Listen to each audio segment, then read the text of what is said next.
one of the chief advocators of American independence was the Reverend George Whitefield.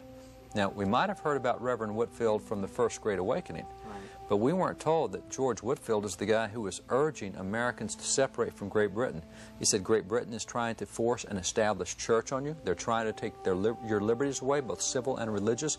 Unless you separate, you won't preserve your liberties. We don't consider that to be part of revival preaching. It was part of the American Great Awakening revival.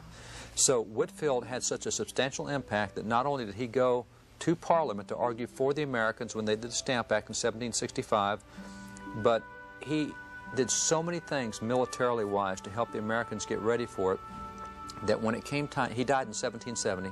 He's buried in Newburyport, Massachusetts, and back then when they buried individuals, they often buried them inside the church.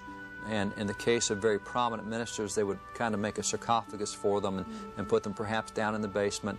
A lot of other famous individuals they literally buried in the aisles of the church. So they took and buried Whitefield down in the basement of the church.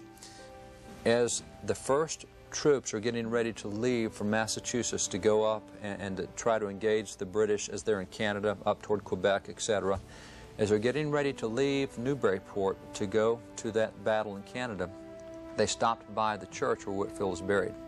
They had a sermon preached there to the entire military before they left. And then the leader of the military, followed by all the guys, went downstairs. They lifted the top off that sarcophagus where Whitefield is buried. Now, this is 5-6 years after he's dead, so he's quite decayed. They reached inside that casket and started cutting pieces off his robe to take with them into battle, because he was their inspirational leader for American independence. They wanted to take this remembrance of the hero and what their hero had done and told them into battle.